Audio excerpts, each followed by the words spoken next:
আবেগ অনুভূতিকে উজাড় করে দিয়ে খুশি মনে প্রাণবন্ত আওয়াজে উচ্চ কণ্ঠে কালিমাতুশ শুকর আদায় করে আমরা সকলেই পড়ছি আলহামদুলিল্লাহ। প্রিয় উপস্থিতি, মানুষের জীবনে সময় অত্যন্ত দামি সম্পদ। যে সময় চলে যায় সেই সময় আর কোনোদিনও ফিরে আসবে না। আরবিতে একটি প্রবাদ আছে, আল ওয়াক্তু কাসাইফ, সময় হচ্ছে তরবারির মতো, ইল্লাম তাকতাহু ফাইন্নাহু কাতাআক। এই সময়কে আপনি ক্ষতবিক্ষত করতে পারবেন না, কিন্তু সময়ের অপব্যবহার করলে এই সময় আপনার জীবনকে ক্ষতবিক্ষত বানিয়ে ফেলবে। সময় কাজে লাগিয়ে সম্পদ অর্জন করা যায়, কিন্তু সম্পদ দিয়ে জীবনের ফেলে আসা সময়কে আর ফিরিয়ে আনা যায় না।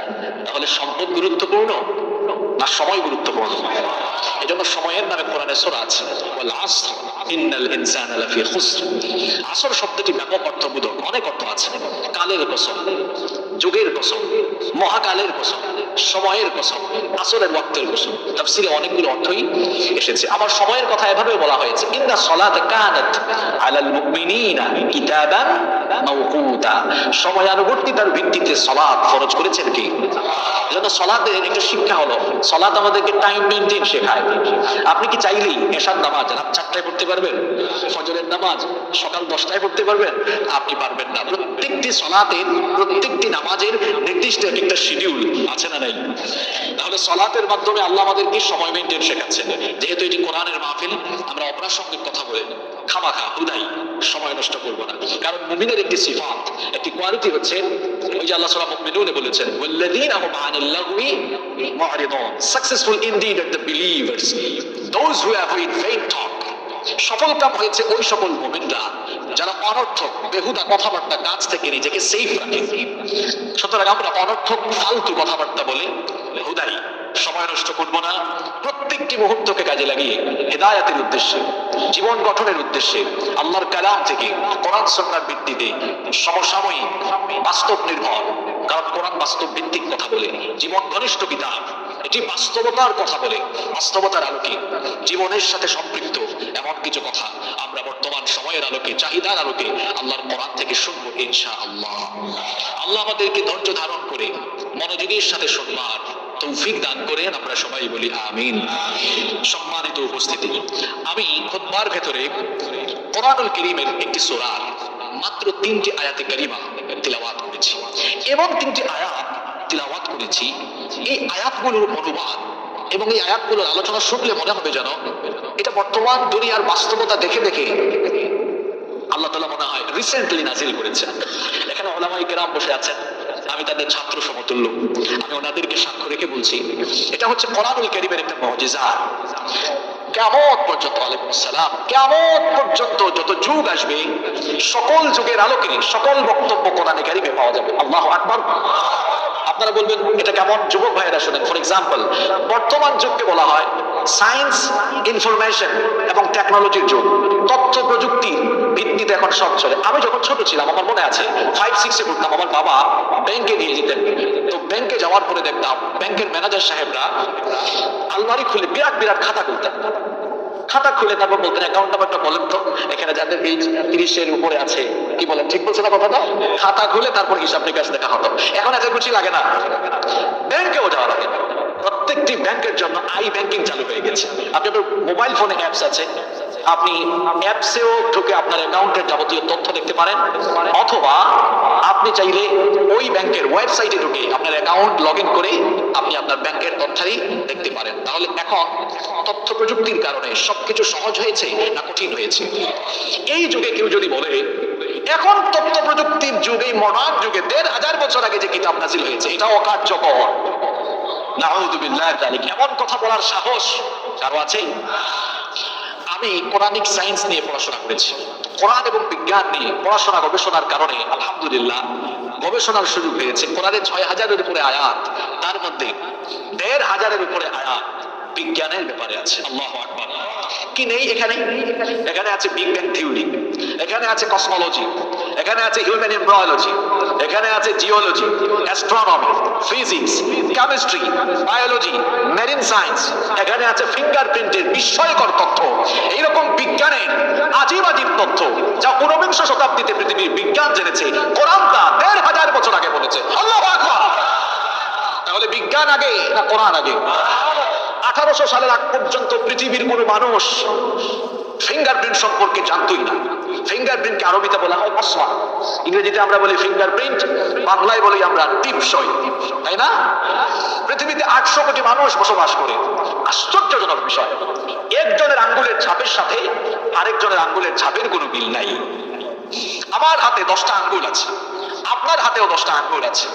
সিম রেজিস্ট্রেশনে গেলে, দেশের বাইরে গেলে, এয়ারপোর্টে, ইমিগ্রেশনে ফিঙ্গারপ্রিন্ট প্রেস করতে হয়, কারণ আমার ফিঙ্গারপ্রিন্টের সাথে আপনার ফিঙ্গারপ্রিন্টের কোনো মিল। এটা 1800 সালের আগে মানুষ জানতো না। ইউনাইটেড কিংডম, যুক্তরাজ্যে সর্বপ্রথম এই তথ্য আবিষ্কার হয়েছে। সেখান থেকে গোটা দুনিয়ায় এই বিস্ময়কর তথ্য ছড়িয়ে গিয়েছে। যারা বিজ্ঞান নিয়ে ফুটানি করে তাদের জানা উচিত বিজ্ঞানের যুগে এই কোরআন কতটা বিস্ময়কারিতা পৃথিবীর মানুষের সামনে তুলে ধরেছে, জানা উচিত তাদের।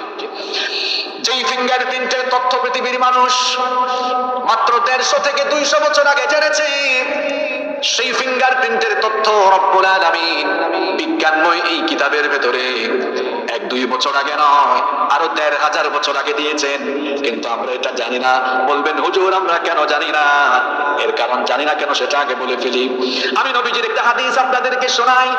আল্লাহর হাবিব বলেছেন, ইয়াতি আলান নাসি জামান, খুব শীঘ্রই এমন এক জামানা আসবে, এমন এক যুগ আসবে, ইয়াকসুরু ফীহিল কুরআ, যেই জামানায় যেই যুগে কারির সংখ্যা বেড়ে যাবে, মানে কোরআনের পাঠক তিলাওয়াতকারীর সংখ্যা বেড়ে যাবে, ওয়া ইউকবাদুল ফুকাহা, কিন্তু কোরআন বুঝে এমন মানুষের সংখ্যা কমে যাবে। গাজীপুরের বাবারা ভাইয়েরা একটু জবাব দিন তো, বর্তমানে কোরআন তেলাওয়াতকারীর সংখ্যা বেশি নাকি কোরআন বুঝে এমন মানুষের সংখ্যা বেশি? আমি যদি জিজ্ঞেস করি এখানে কারা কারা তিলাওয়াত জানেন, তো ম্যাক্সিমাম মানুষ হাত উঠিয়ে বলবেন হুজুর কম বেশি তিলাওয়াত জানি। কিন্তু যদি বলি কয়জন লোক কোরআনের পাতা উল্টালে কোরআন পড়লেই বুঝে, 2-4-5টা হাত হয়তো উঠতে পারে, নাও উঠতে পারে। কোরআনের তিলাওয়াত জানা আর কোরআন না বোঝা, এটার কারণে আমরা অনেক পিছিয়ে গিয়েছি। যদি আমাদের ছেলেমেয়েরা দেখেন, আমাদের ছেলেমেয়েরা যারা ইংলিশ মিডিয়ামে পড়ে, এরা যখন কোনো ইংরেজি নিউজ পেপার পড়ে, ইংরেজি কোনো ম্যাগাজিন পড়ে, পড়ে আর বুঝে, পড়ে আর বুঝে, পড়ে আর বুঝে। কিন্তু আমাদের ছেলে মেয়েগুলো যদি 13, 14, 15 বছর বয়সে কোরআন খুললেই পড়তে পারতো, তাহলে সেই ছেলে মেয়েগুলো কোরআনের প্রতি আকর্ষণ তাদের আরো বেশি বেড়ে যেত। বিজ্ঞানের এই তথ্যগুলো তারা জানতে পারতো। যে ফিঙ্গারপ্রিন্টের কথা আমি বলছিলাম, এই ফিঙ্গারপ্রিন্টের কথা কোরআনুল কারীমে 1500 বছর আগে আল্লাহ তাআলা বলেছেন। রব্বুল আলামিন এই ফিঙ্গারপ্রিন্টের কথা 1500 বছর আগে আল্লাহ তাআলা তার কিতাব কোরআনুল কারীমে 75 নম্বর সূরা সূরাতুল কিয়ামাহের 3 এবং 4 নম্বর আয়াতে বড় সুন্দর করে বললেন, আয়াহসাবু আল্লান নাজমা'a 'idama বালা কাদিরিনা আলা আন নুসাউইয়া বানানা। আল্লাহ তাআলা বলছেন, যারা এই কথা মনে করে সে মারা যাওয়ার পরে তার শরীরের হাড্ডি গুড্ডি অস্থিপিঞ্জর, শরীর যখন মাটি ভক্ষণ করে ফেলবে, হাড় গুড় অস্থিপিঞ্জর কিচ্ছু যখন থাকবে না, কে আবার তাকে জিন্দা করবে?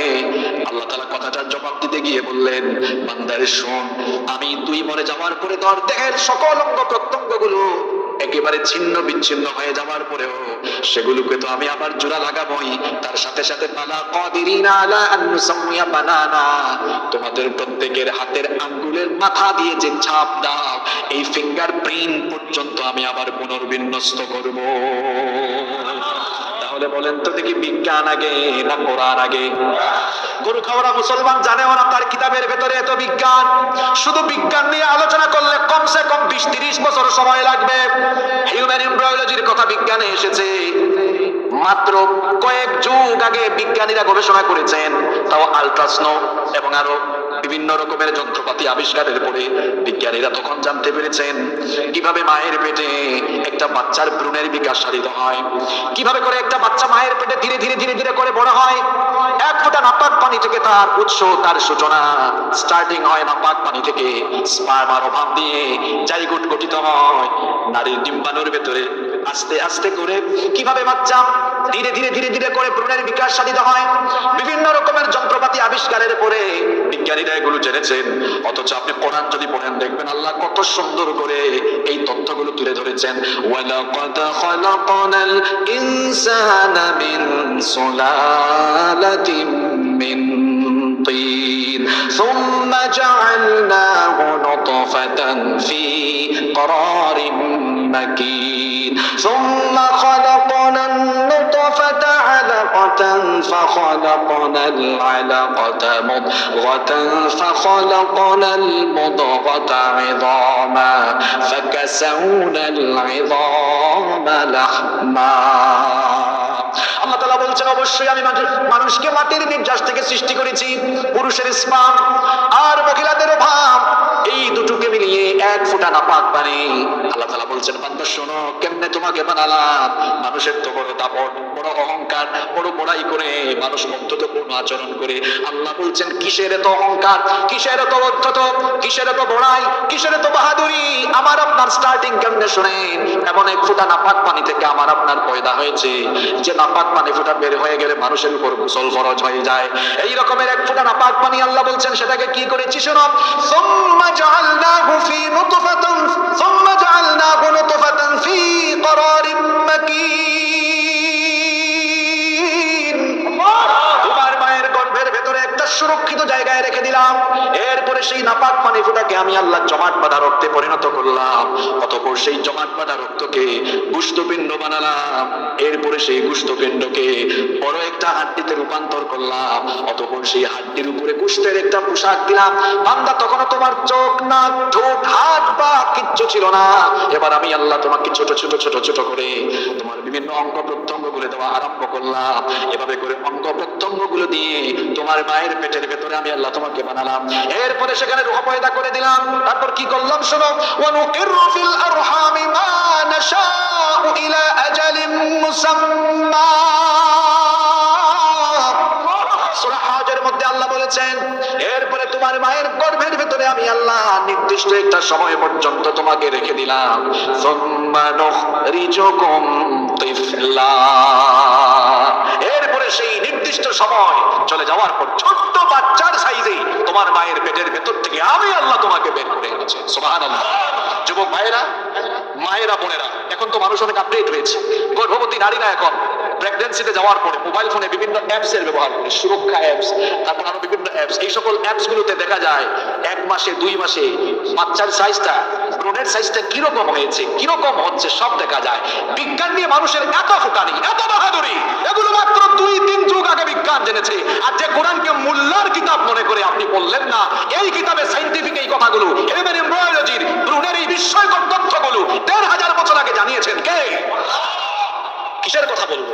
আমি কোথায় যাব? জিওলজিতে যাব না কসমোলজিতে যাব না হিউম্যান এমব্রায়োলজিতে যাব?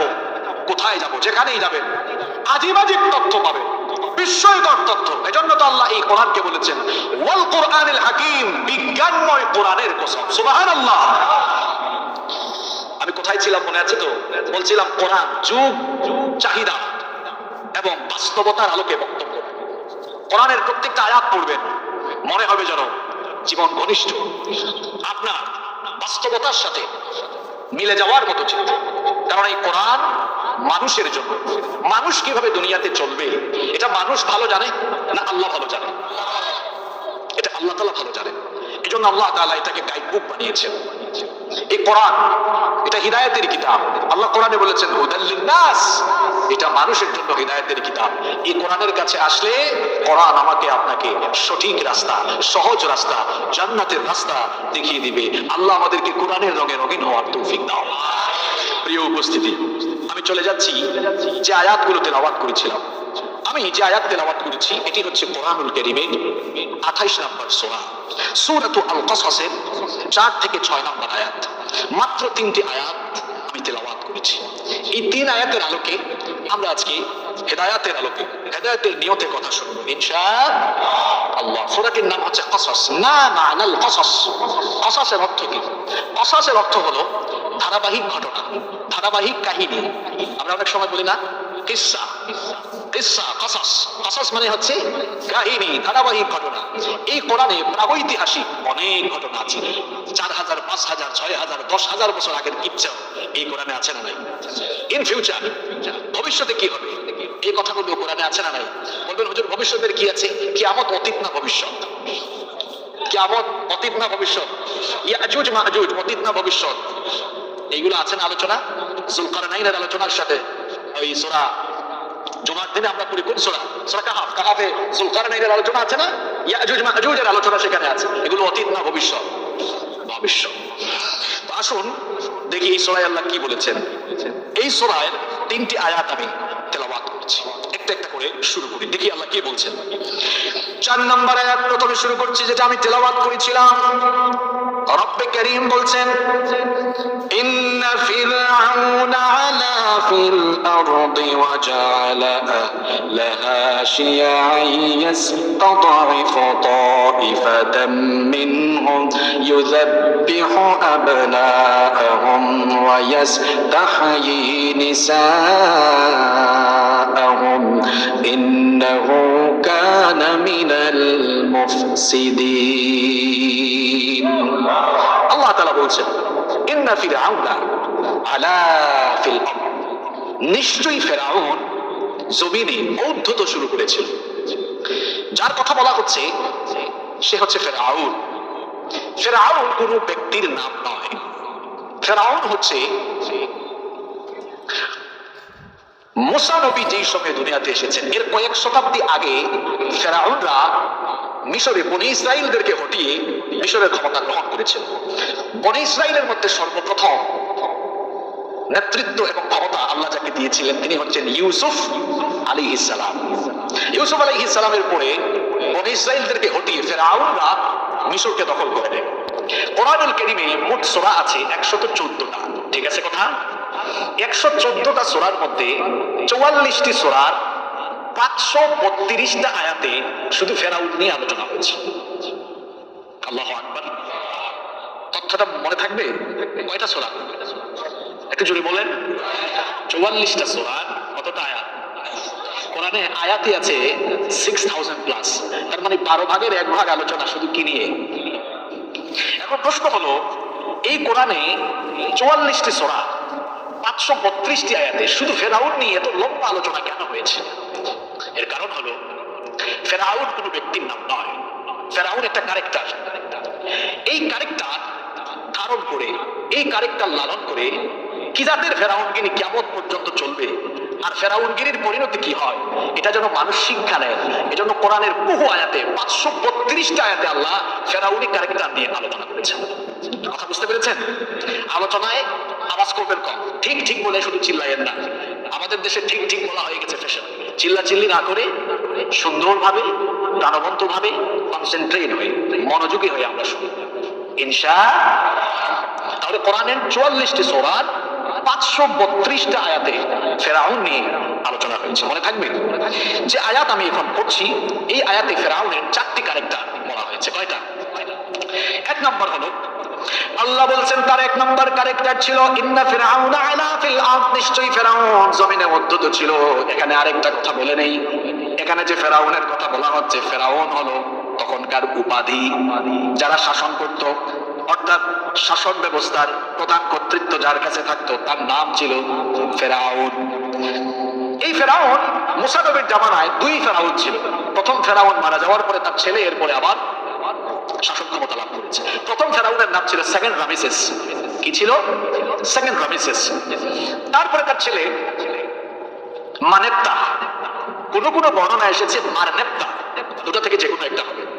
এই 2 জন ফেরাউন ছিল মুসা নবীর সময়ের রাষ্ট্র ব্যবস্থার প্রধান ব্যক্তির নাম। মনে থাকবে? তার কথা বলা হচ্ছে ইন্না ফিরআউনা আলা ফিল আরদ, নিশ্চয়ই ফেরাউন জমিনের মধ্যে উদ্ধত করেছিল, বিদ্রোহ করে বসেছিল।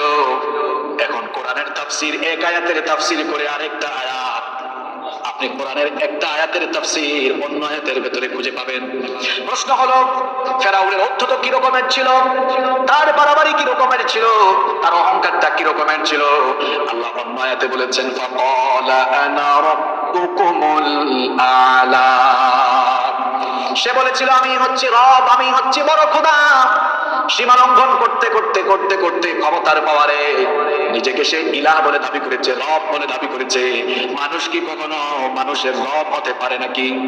আমাদের রব যিনি, আন্তরিকতা দিয়ে বলি তিনি কি?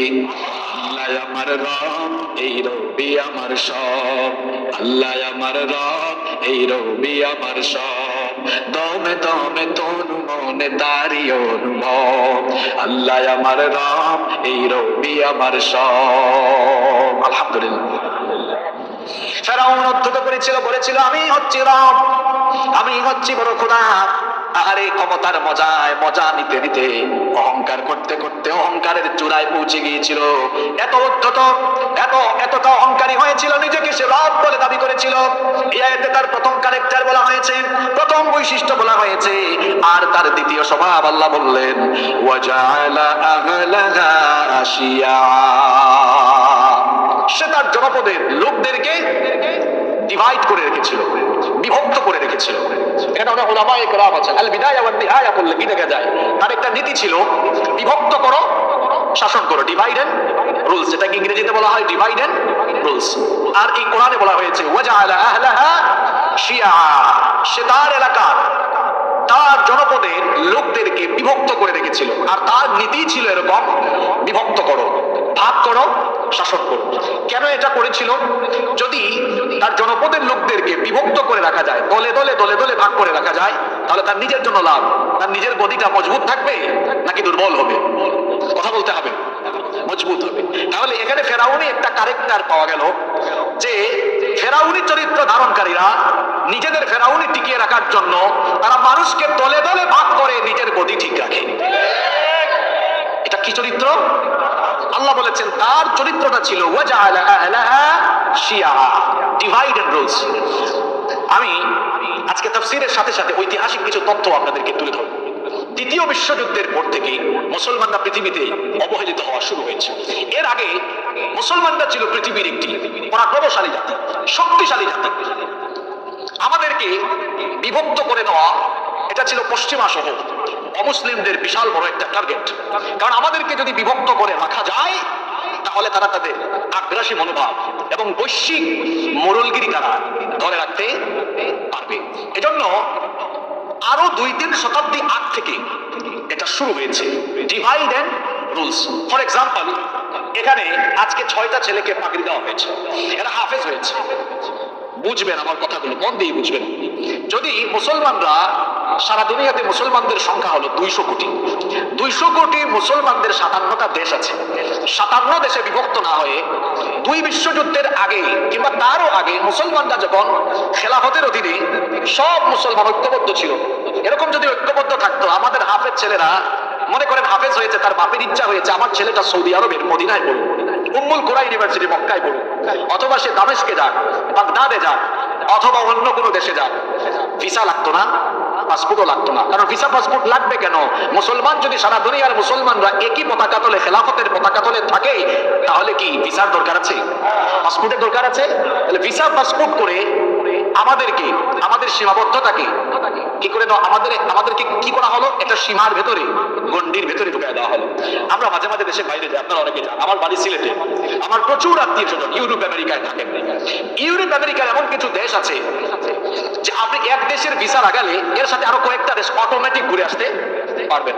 এবং ব্রিটিশ পাসপোর্ট যাদের আছে, তারা দেখা যায় তাদের পাসপোর্টের প্রভাবে বহু দেশে ভিসা ছাড়া, ভিসা অন অ্যারাইভাল, এরকম ভিসায় তারা বিভিন্ন দেশে চলে যেতে পারে। আমরা পারি না। ওই যে ডিভাইড এন্ড রুলস, এটা একটা বৈশ্বিক মহা ষড়যন্ত্র। কথাগুলো মন দিয়ে শুনবেন। আমাদেরকে ভাগ করে রাখতে পারলে তারা মুরলগিরি করতে পারবে। যেমন বর্তমান বাস্তবতা আমি আপনাদেরকে তুলে ধরি। এই যে ফিলিস্তিনে এত নির্যাতন, আমেরিকার মুরলরা, এই পশ্চিমারা এত মুরলগিরি করছে, এই পশ্চিমারা সব জায়গায় গিয়ে মাথা ঢুকানোর চেষ্টা করে, সব জায়গায় মাথা ঢুকাবার চেষ্টা করে। এবং ফিলিস্তিনিরা যখন নির্মমতার শিকার, তারা প্রমাণ দিয়েছে আসলে কাফির কাফির ভাই ভাই। কিভাবে? ইসরায়েলকে সান্ত্বনা দেওয়ার জন্য বাইডেন সাহেব ওয়াশিংটন থেকে উড়ে তেল আবিবে এসেছেন। ওইদিকে ফ্রান্সের প্রেসিডেন্ট ইমানুয়েল ম্যাক্রো বিবৃতি দিয়েছে ইসরায়েলের পক্ষে। কানাডার প্রেসিডেন্ট জাস্টিন ট্রুডো পক্ষে সাফাই গিয়েছে। আরেক বেটা তার নিজের পায়ের তলায়, জুতার তলায় মাটি নাই, পুতিন এমন সেটা সেচ্ছে ইউক্রেনের, চিনেন তো আপনারা, জেলেনস্কি, সেও পক্ষে দাঁড়িয়ে গিয়েছে। কিন্তু আমাদের 57টি মুসলিম দেশের রাষ্ট্রপ্রধানরা জনগণের লজ্জা থেকে বাঁচার জন্য কোন কোন রাষ্ট্রপ্রধান বিবৃতি দিয়ে দায়িত্ব শেষ করে ফেলেছে। কাফিররা তাদের ভাই কাফিরদেরকে সহযোগিতার জন্য রণতরী পাঠিয়েছে, অর্থনৈতিক সহযোগিতা, সামরিক সহযোগিতা দিচ্ছে। আমরা মুসলমানরা এত কিছু লাগতো না। আমি তো বলি 57টা মুসলিম রাষ্ট্র ঐক্যবদ্ধ হওয়া লাগবে না। মধ্যপ্রাচ্যের আরব যে কয়েকটা দেশ আছে, বিশেষ করে তেল গেছে যারা সমৃদ্ধ, এরা যদি শুধু এতটুকু বলে আমেরিকা ইসরায়েল লাফালাফি বন্ধ করো, 1 ফুটা তেল উঠবে, এদের বিমান উঠবে? উঠবে? তারাই তো তেল বিক্রি করছে, উপরে উপরে কথা বলছে। 57টি মুসলিম রাষ্ট্র ডিভাইডেড না হয়ে মুসলমানদের স্বার্থ সংশ্লিষ্ট বিষয়ে যদি ঐক্যবদ্ধ থাকতে পারত, অসভ্য বর্বর ইহুদিরা ঐক্যবদ্ধ হুঙ্কারে ভূমধ্য সাগরে ভেসে যেত। মুসলমানদেরকে ডিভাইডেড রুলস, বিভক্ত করে শাসন করা, এটা এই তথ্যটা কোরআনে দিয়েছেন কে? এই চরিত্রগুলো ভালো মানুষের না ফেরাউনের? ফেরাউনি ক্যারেক্টারের লোকেরা বিভক্ত করে রাখতে চায়, যাতে করে তাদের ফেরাউনি টিকে থাকে। ঐক্যবদ্ধ হয়ে গেলে তো ফেরাউনি শক্তি হুমকির মুখে পড়ে যাবে। এই জন্য তাদের স্লোগান ছিল, এটা মুখস্থ করে রাখতে হবে, ওয়াজআলা আহলাহা শিয়া। আহল মানে কি? আহলের অনেকগুলো অর্থ আছে, পরিবার। আহল মানে অধিবাসী, ওয়ালাউ আন্না আহলাল কুরা আছে না, জনপদে অধিবাসী। ওয়াজআলা তারা বানিয়ে রেখেছে আহলাহা সেই জনপদের লোকদেরকে শিয়া, কি করেছে? বিভক্ত করে রেখেছে। ডিভাইডেড রুলস, বিভক্ত করো, শাসন করো। আমাদের উপমহাদেশ থেকে ব্রিটিশরা বিদায় হওয়ার আগে আমাদের আলেমদেরকে ভাগ করে চলে গেল। আমরা চলে গেলাম কওমিতে, চলে গেলাম আলিয়াতে। এরপরে আবার বর্তমান চিত্র হলো এমন, যেমন বিভিন্ন জায়গায় মাহফিলে গেলে আমাদেরকে মানুষ খুব আক্ষেপ নিয়ে বলে, কষ্ট পাইয়েন না, আপনাদের মধ্যে এত দোলাদুলি কেন? আসলে বাংলাদেশের মানুষ আলেম ওলামাদেরকে ভালোবাসেন, তারা আলেমদেরকে কখনোই বিভক্ত দেখতে চান না, আলেমদেরকে সবসময় এক দেখতে চান। আপনারা এক দেখতে চান না? এখন আমাদের হুজুররা যদি আলাদা আলাদা আলাদা আলাদা আলাদা থাকেন, তাহলে ইসলামী যে শক্তির কথা আমরা বলি, ইসলামী শক্তিটা বা ইসলামী ঐক্য মজবুত হওয়ার কোনো সম্ভাবনা থাকবে? থাকবে না। এজন্য ওই দিন আফসোস করে একজন বললেন, হুজুর মনে কষ্ট নিয়েন না, পাল্লায় ব্যাগ রাখা যতটা কঠিন, হুজুরদেরকে এক টেবিলে বসানো ততটা কঠিন। আমাদের দূরত্ব তৈরি হওয়ার কারণে ফেরাউনি ক্যারেক্টার আরো সমৃদ্ধ হচ্ছে। যখন কওমি আলিয়া বাংলাদেশের বিভিন্ন মতাদর্শী ওলামায়ে কেরাম ঐক্যবদ্ধ হয়ে যাবেন, এইভাবে করে তাম দুনিয়ার মুসলমানরা যখন ঐক্যবদ্ধ হয়ে যাবেন, তাম দুনিয়ার সকল ফেরাউনি শক্তির নড়বড়ে অবস্থা হয়ে যাবে। কিন্তু আমাদের অবস্থা হয়ে গেছে এমন, আলেমে আলেমে বিভেদ, জালিমে জালিমে বন্ধুত্ব। আমি তাম দুনিয়ার কথা বলছি, বর্তমান দুনিয়ার বাস্তবতা। কোরআন ওয়াজআলা আহলাহা শিয়া। অবস্থাটা এমন হয়ে গেছে, আমরা সবাই বিভক্ত, এক হতে পারলাম না। এজন্য খুব সুন্দর করে একজন লিখে দিয়েছেন, আলেমে আলেমে বিভেদ এখন জালিমে জালিমে দোস্তি, আলেমে আলেমে বিভেদ এখন জালিমে জালিমে দোস্তি, পথের ঠিকানা জানা নেই কারো, কে কোথায় পাবে স্বস্তি, কে কোথায় পাবে স্বস্তি। সালাতে দুহাত কোথায় বাঁধবে, নাভির উপরে বুকে, আমিন বলবে চুপিসারে নাকি সজরে আওয়াজে ফুকে। কে কোথায় হাত বাঁধবে, এটা নিয়ে ফতোয়াবাজি আছে না নাই? কেউ কেউ তো ঘুমটা টুমটা মাথায় দিয়া মসজিদ আলাদা ভাগ করে নিয়েছেন একদম। আপনারা গাজীপুরের মানুষ, পয়সাওয়ালা মানুষ, হজে গিয়েছেন, ওমরায় গিয়েছেন, আল্লাহ আমাকেও অনেকবার যাওয়ার সুযোগ দিয়েছেন এই বয়সে। মক্কা মদিনায় গিয়েছেন, নামাজ আদায় করেছেন। কেউ জোরে আমিন বলে, কেউ আস্তে আমিন বলে, কেউ বুকের উপরে হাত বাঁধে, কেউ নাভির উপরে হাত বাঁধে। এ নিয়ে কি কোনো ঝগড়াঝাটি কখনো মসজিদে হারামে, মসজিদে নববীতে হয়েছে? কিংবা এমন কি হয়েছে যারা জোরে আমিন বলে এই পার্টি আপনারা হারামের এই অংশে, আর যারা আস্তে বলেন তারা এই অংশে, এরকম ভাগ হয়েছে? তাহলে বাংলাদেশে যারা এই ঠুনকো ঠুনকো বিষয় নিয়ে নিজেদের সাইডবোর্ডে মসজিদ আলাদা করেছেন, উদ্দেশ্য ভালো না খারাপ? কথা বলতে হবে, উদ্দেশ্য ভালো না খারাপ? কিছুক্ষণ আগে আমি বলেছিলাম না, যখন আমাদের ভাই বোনরা মার খাচ্ছে, দেখেন আমাদের বাংলাদেশেও সকল মানুষরা দল মত নির্বিশেষে প্রতিবাদ জানিয়েছে। এমনকি সরকারের পররাষ্ট্র মন্ত্রণালয় থেকে পর্যন্ত নিন্দা জানানো হয়েছে, আমাদের রাষ্ট্রপ্রধানের কাছ থেকেও নিন্দা জানানো হয়েছে। যখন সবাই বিষয়টা নিন্দা জানালো, আমার দেশে কিছু ঘুমটা বলা আছে। একজন কি বলছেন, ইহুদিরা ভালো হয়ে গেছে, তারা এখন শিরক করে না, তারা মূর্তি পূজা করে না। তো এই শায়েখের উচিত কোরআন আরো ভালো করে পড়া, কারণ শুধু কি মূর্তি পূজার নাম শিরক? চলনে বলনে কখনে চিন্তা চেতনায় শিরক আছে না নাই? যেখানে কোরআনের অগণিত আয়াত ইহুদিদের ব্যাপারে বলা হয়েছে, ওয়াকালাতিল ইয়াহুদু উযাইরুন ইবনুল্লাহ, এবং তাদের আকীদা হলো নাহনু আবনাউল্লাহি ওয়া আহিব্বাউহু, সুস্পষ্ট শিরকের কথা আছে। এবং যারা গোটা দুনিয়ার মুসলিম নিধনে ব্যস্ত, ঠিক সেই সময় মাথায় ঘুমটা দিয়া তাদের পক্ষে সাফাই গাওয়ার উদ্দেশ্য কি আমরা বুঝলাম না। গ্রামের লোকজন বলে যে যার নুন খায় সে নাকি তার গুণ গায়। এটা গ্রাম্য প্রবাদ আমরা এতদিন শুনেছি। তো যে যার নুন খায় সে যদি তার গুণই গায়, তো সম্মানিত ঘুমটাওয়ালাদের কাছে জানতে চাই যে ইহুদিদের বিরুদ্ধে গোটা দুনিয়ার মুসলমানরা ঐক্যবদ্ধ সোচ্চার ভূমিকা পালন করছে, ওই সময়ে তাদের পক্ষে তো সাফাই গাইছেন কেন? গাজীপুর সহ গোটা বাংলাদেশের 90% মুসলমান আপনাদের কাছে জানতে চায় যে কয় কেজি বা কয় বস্তা নুন ইহুদিদের থেকে খেয়েছেন যে তাদের গুণ গাইছেন? আমার কথা কি রাগ করেছেন আপনারা? আমরা দোলাদলি এখানে করতে পারি, এটা তো মাহফিল, এটা রাজনীতির মঞ্চ না। এখানে আওয়ামী লীগের মানুষ এসেছেন, এখানে বিএনপির মানুষ এসেছেন, বিভিন্ন দলের মানুষ এসেছেন, কারণ কোরআন সভা, ঠিক কিনা?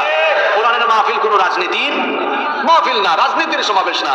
আমরা এক একজন এক এক দল করলো, আমরা তো নামাজে যাচ্ছি, আমরা কোরআনের মাহফিলে আসছি, আমরা সবাই মুসলমান, এটা আমাদের সবচেয়ে বড় পরিচয়। এটা ফিলিস্তিনে নির্যাতিত হলে নির্যাতিত মুসলমানদের পক্ষে মুসলমানরা কথা বলবে, এমনটাই হওয়ার কথা। কারণ নবীজি বলেছেন, আল মুমিনুনা কাল জাসাদিল ওয়াহিদ, মুসলমানরা হচ্ছে একই দেহের মতো। আপনার শরীরে হাঁটুর মধ্যে আঘাত লাগলো, এই ব্যথাটা সারা শরীরে অনুভূত হবে নাকি হবে না? তো আমার ভাই আফ্রিকার জঙ্গলে আহত হোক, আমি মুসলমান, বাংলাদেশেও আমার হৃদয়ে ব্যথা লাগবে, আমি কষ্ট পাবো। ব্যথিত হলেন না, কষ্ট পেলেন না, আপনি তখন ইহুদিদের প্রশংসায়, ইহুদিদের প্রশংসা করলেন। আসলে কি মানুষ যেটা বলে সেটা সত্য নাকি? আল্লাহু আ'লাম। আপনারা নিজেরাই নিজেদেরকে সংশোধন করুন, আমরা আপনাদের জন্য দোয়া করছি, বলেন আমিন। আমরা কোন জায়গায় ছিলাম মনে আছে তো আপনাদের? আলেমে আলেমে যদি আমরা দূরত্ব বাড়াই, আমার ভাইয়েরা, আমার বাবার, আমি জানি এখানে অনেক ওলামায়ে কেরাম এসেছে, প্লিজ কষ্ট নেবেন না। আমি সব সময় উম্মার প্রতি দরদ রেখে কথা বলার চেষ্টা করি। কারো বিরুদ্ধে আমাদের কোনো দুশ্মনী নাই, কারো বিরুদ্ধে আমাদের কোনো ক্ষোভ নাই। আমাদের পরিচয় আমরা মুসলমান, আমরা একসাথে হয়ে থাকবো। কওমির আলেম তিনি আমার ভাই, আলিয়ার আলেম তিনিও আমার ভাই। ঐক্যবদ্ধ থাকলে গোটা পৃথিবীতে মুসলমানরা শক্তিশালী হবে। আচ্ছা, আপনাদের হাতে যদি প্রত্যেকের হাতে একটা লাঠি থাকে, এক একটা করে, এটা ভাঙা সহজ না কঠিন? খুব ইজি, খুবই সহজ। কিন্তু যখন 100টা লাঠি আপনার হাতে দেওয়া হবে, আপনি কি ভাঙতে পারবেন? আপনি পারবেন না। এই এক্সাম্পল, উদাহরণটা কেন দিয়েছি, এই মিথালটা এজন্য দিয়েছি, আমরা যখন হুজুর হুজুর আলাদা হয়ে যাব, একটাকে যেমন ধরলেই ভেঙে ফেলা যায়, হুজুর হুজুর আলাদা থাকলে ফেরাউনি ক্যারেক্টার যারে যখন ধরবে কোমর ভেঙে ফেলবে। আর ঐক্যবদ্ধ থাকলে 100টা লাঠি যেমন ভাঙা যায় না। বিশ্বাস করুন সম্মানিত শ্রদ্ধেয় উলামায়ে কিরাম, খুতাবায়ে কিরাম, আইম্মায়ে কিরাম, দূরত্ব ভুলে যান আজকে থেকে। কওমি হোক, আলিয়া হোক, যে কোনো মতাদর্শের আলেম, সকল আলেমরা যদি আমরা ঐক্যবদ্ধ হয়ে যেতে পারি, কোনো বাপের বেটার দুঃসাহস নাই আলেমদের বিরুদ্ধে কোনো পদক্ষেপ গ্রহণ করো।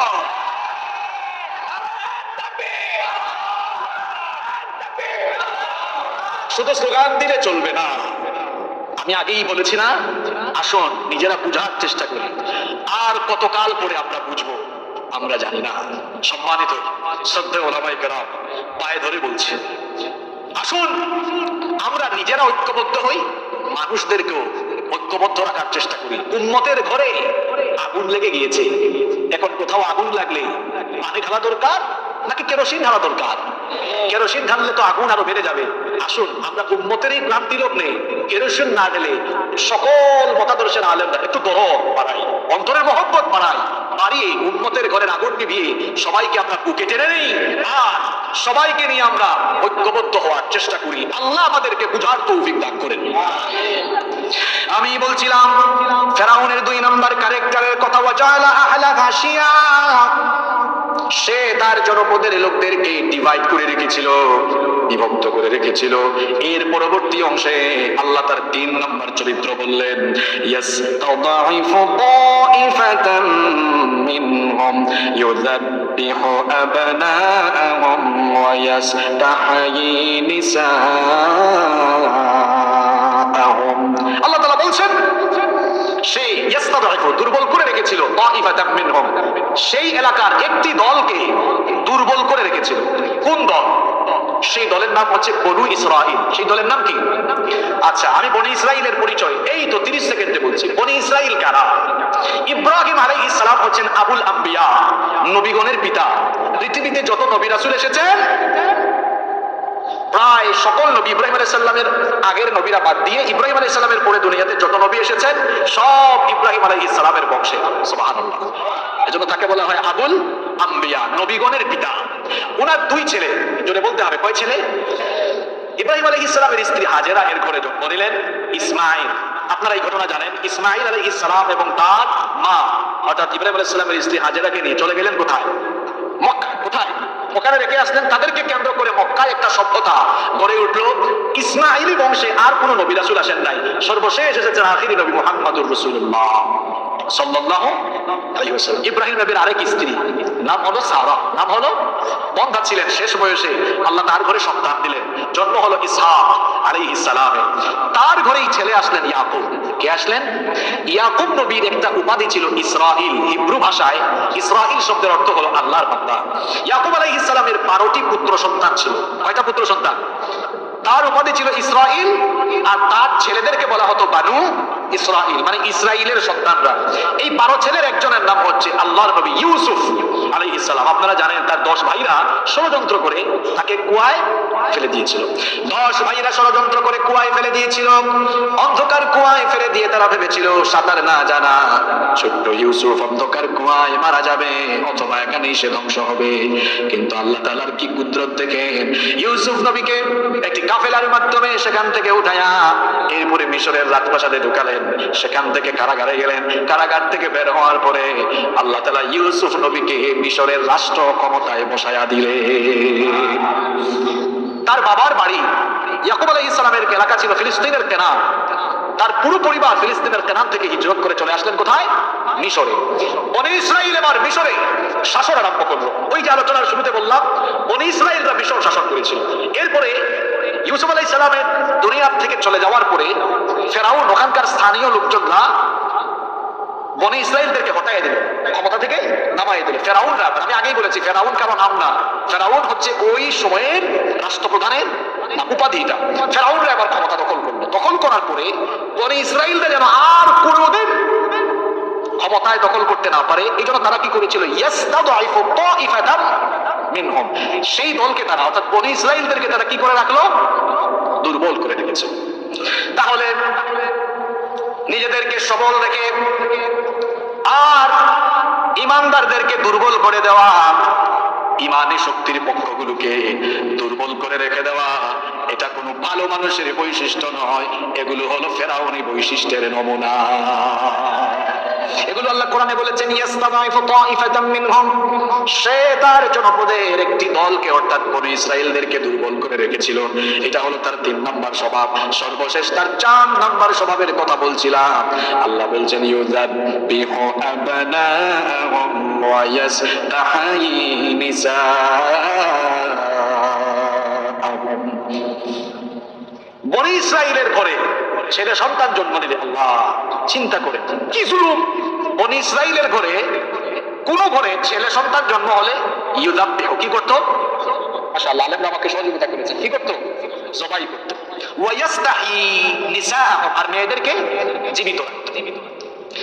তার মানে এটা সে কেন করেছিল শুনুন, তাফসীর থেকে শোনাচ্ছি আপনাদেরকে, আলেম থেকে সাক্ষ্য রেখে বলছি এটা সে কেন করলো। ফেরাউন একবার স্বপ্ন দেখেছিল, ফেরাউন একবার স্বপ্ন দেখলো বাইতুল মুকাদ্দাসের দিক থেকে বিরাট একটা অগ্নিশিখা এসে, ফেরাউনের বংশের নাম ছিল কিপ্তি বংশ, কিপ্তি বংশের বাড়িঘর গুলো জ্বালিয়ে পুড়িয়ে ভস্ম করে দিচ্ছে, ছাই করে দিচ্ছে, কিন্তু বনি ইসরাইলের কারো ঘর বাড়ি পুড়ে না। এই স্বপ্ন দেখার পরে ফেরাউন টেনশনে পড়ে গেল, দুশ্চিন্তায় পড়ে গেল। এবার সে তার রাজ্যের স্বপ্ন বিশারদদেরকে আহ্বান করলো, স্বপ্ন বিশারদদেরকে আহ্বান করে বলল, আমি এই স্বপ্ন দেখেছি, এই স্বপ্নের তাবির ব্যাখ্যা কি হবে আমাকে বলে দাও। তখন তার রাজ্যের স্বপ্ন বিশারদরা বলেছিল, খুব শীঘ্রই বনি ইসরাইল বংশে এমন একটি পুত্র সন্তানের জন্ম হবে, যেই পুত্র সন্তান বড় হওয়ার পরে তার মাধ্যমে তোমার ফেরাউনি সাম্রাজ্যের পতন হবে। এই ব্যাখ্যা শোনার পরে ফেরাউনের টেনশন বাড়লো না কমলো। সে এবার জানতে পারলো খুব শীঘ্রই ফেরাউনের এবং খুব শীঘ্রই বনি ইসরাইলের যে কোনো করে একটা পুত্র সন্তান জন্ম নিবে। এই সন্তান বড় হওয়ার পরে তার মাধ্যমে তার সাম্রাজ্যের পতন হবে।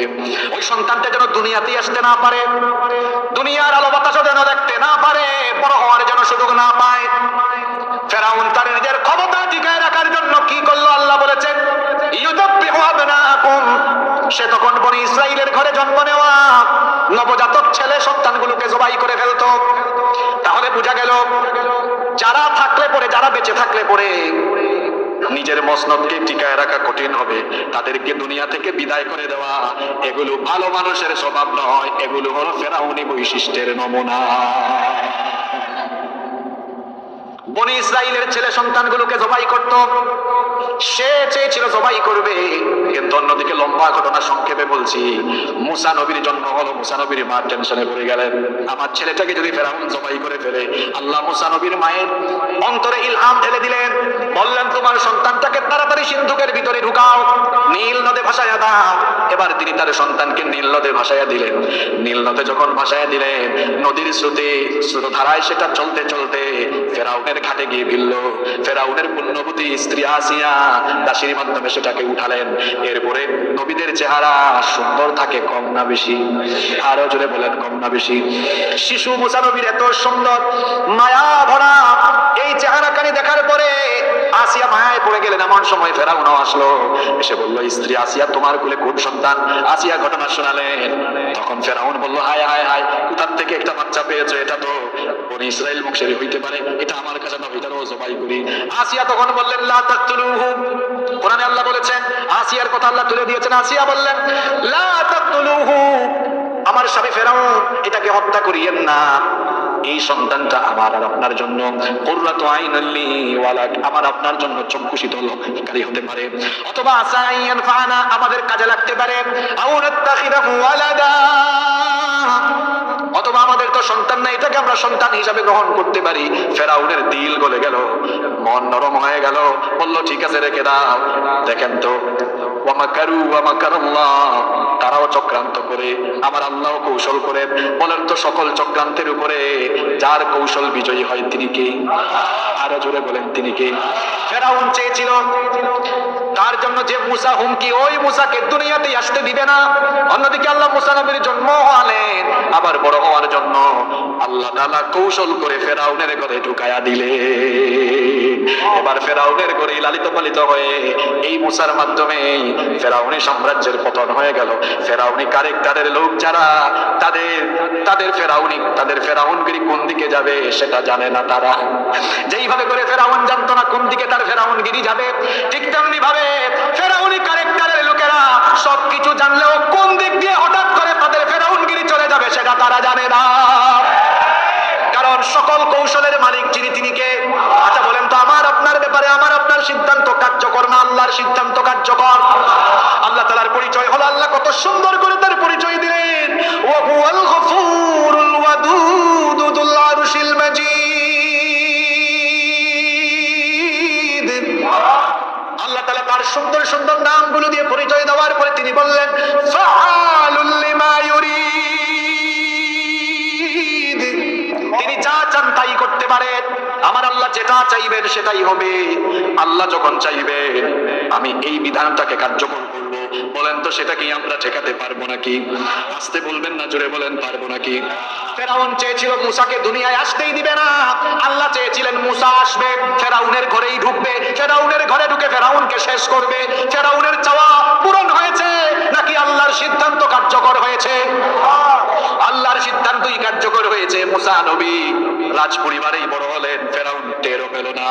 মুসা নবী এবার তিনি যুবক বয়সে ফেরাউনের বংশের একজনকে একটা থাপ্পড় মারার কারণে গ্রেফতারি পরোয়ানা জারি হয়ে গেল, মিশর ছেড়ে মাদিয়ান চলে গেলেন। লম্বা ঘটনা, আমি সেটা বলবো না। 10 বছর সেখানে থেকে মাদিয়ান থেকে যখন আবার মিশরে আসলেন, আসার সময় তুর পাহাড়ে তুয়া উপত্যকায় মুসা নবীকে এবার নবুয়ত দিলেন কে? আসতে বলবেন না, জুড়ে বলেন তিনি কে? আল্লাহ নবুয়ত দিলেন। নবুয়ত দিয়ে দুইটা মুজিজাও দিলেন। দুইটা মুজিজা হলো, তিনি যখন হাতের থেকে লাঠি ফেলে দিতেন লাঠি সাপ হয়ে যেত, আবার বগলের নিচে হাত রেখে হাত যখন বের করতেন হাতের থেকে সূর্যের আলোর মতো শুভ্রতা ছড়িয়ে যেত।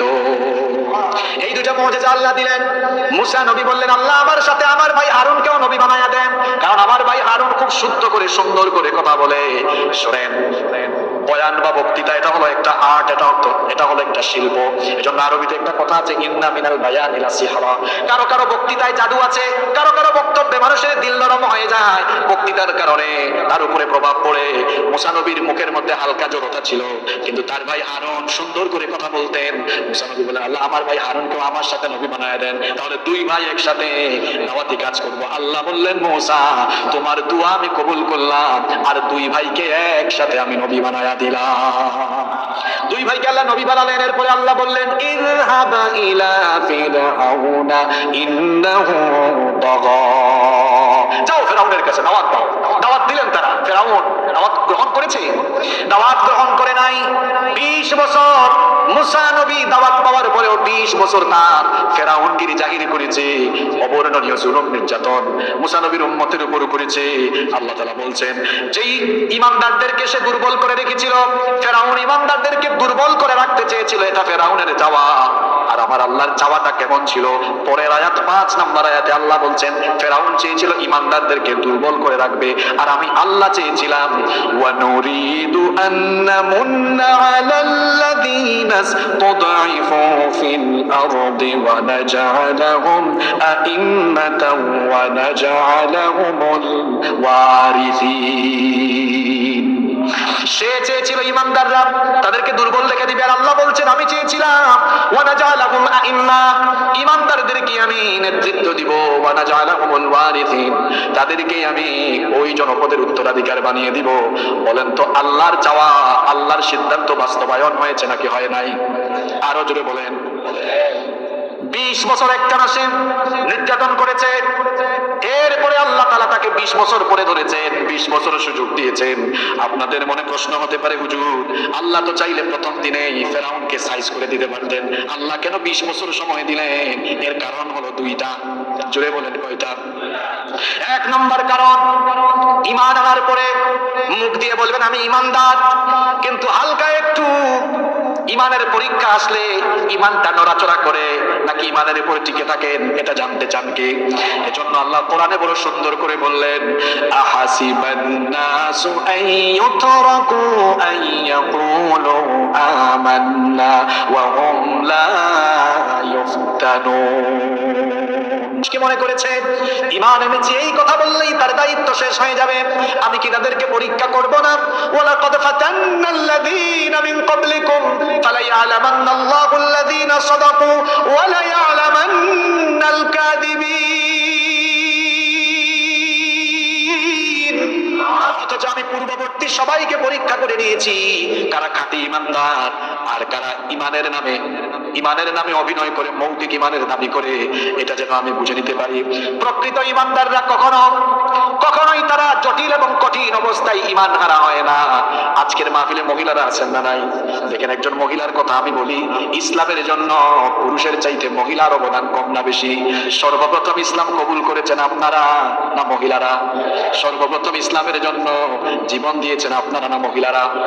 আবু জাহাল সুমাইয়া রাদিয়াল্লাহু আনহাকে ধরে বলল, সুমাইয়া, এত বড় সাহস তোর কিভাবে হয়? কেন তুই মুহাম্মাদের রবের উপরে ঈমান আনলি?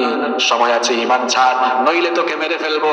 আল্লাহর বান্দী সুমাইয়া বললেন, আবু জেহেল রে, আমি যে ঈমান এনেছি এই ঈমান কিন্তু ঠুনকো ঈমান নয়। মৃত্যুর ভয় দেখাই লাভ নাই, কারণ ঈমানদার কখনো মৃত্যুকে ভয় পায় না। আমি ঈমান এনেছি, ঈমানের জন্য মরতে রাজি, তাও আমি ঈমান হারা হতে রাজি না।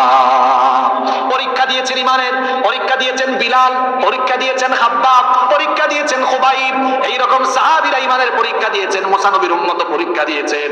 এখন ফেরাউনি ক্যারেক্টার না থাকলে পরীক্ষা আপনি কোথায় দিবেন?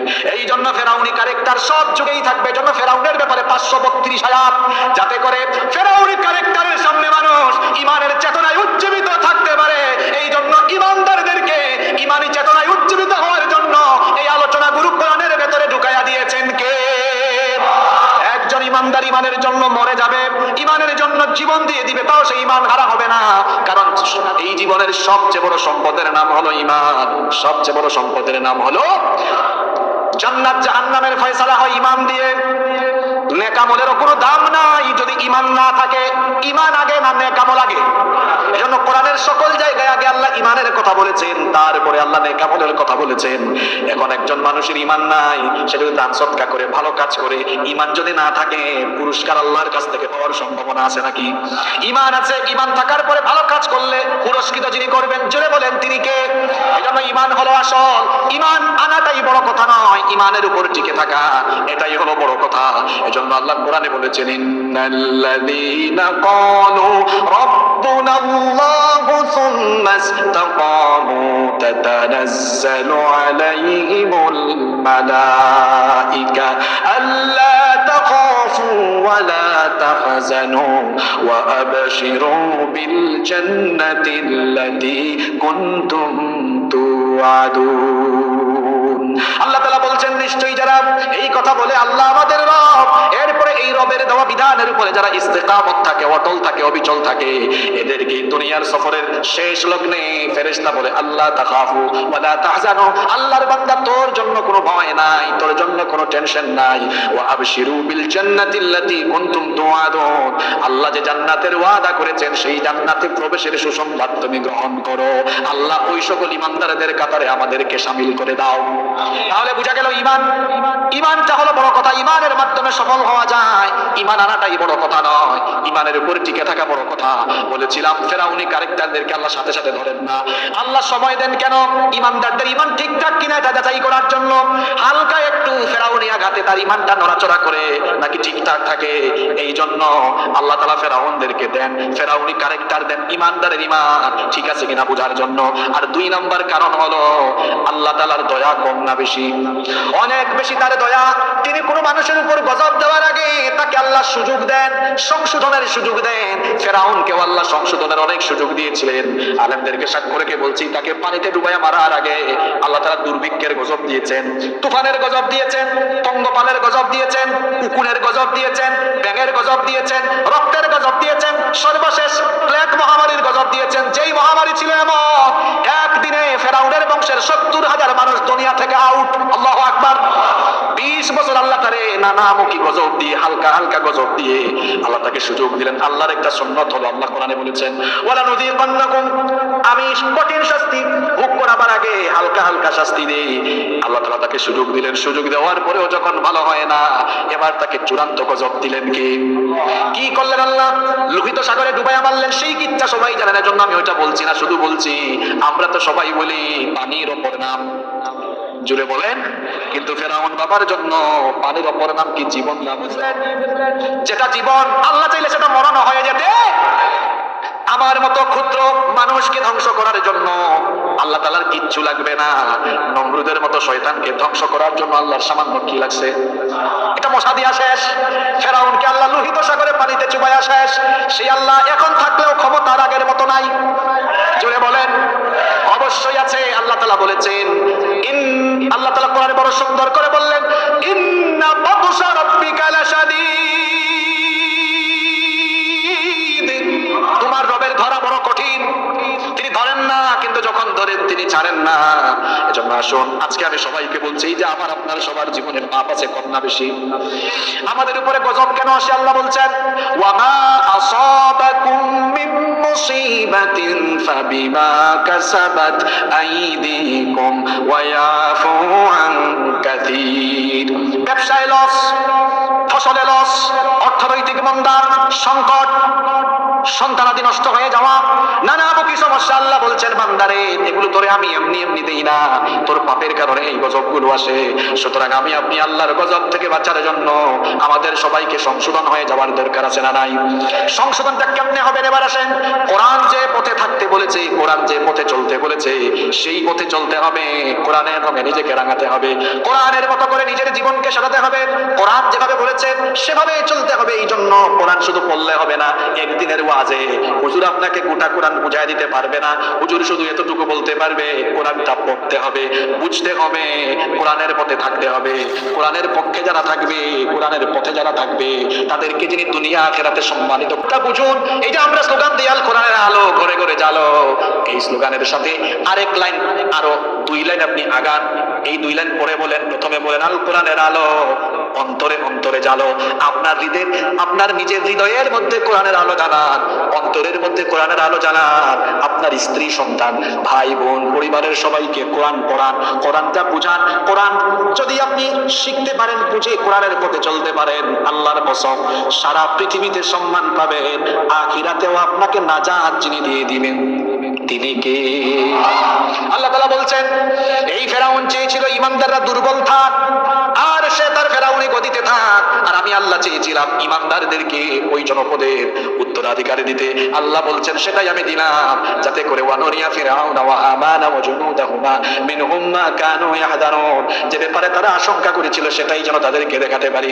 সুতরাং আজকের এই 3টা আয়াতের তাফসীর থেকে আমরা যেটা বুঝলাম, আমরা যেটা অনুধাবন করলাম, ফেরাউনি ক্যারেক্টার থাকবে কিন্তু টিকবে না, বরং ইমানদার যারা, ইমানের পথে যারা, দুনিয়া এবং আখিরাত। কেন ফিলিস্তিনে যা চলছে, অসভ্য ইহুদিরা এবং আমেরিকানরা কি বলছে? আমেরিকা বলছে উড়াই ফেলো একদম, হ্যাঁ গাজাকে ফিলিস্তিনিদের কবর বানায়া দাও। এখানে আলেমরা আছেন। শেষ আমি বলছিলাম তারা কি বলছে, এই শেষ কথাটা ভালো করে শুনে যান, এটা কাজে লাগবে আপনাদের। তারা কি বলছে?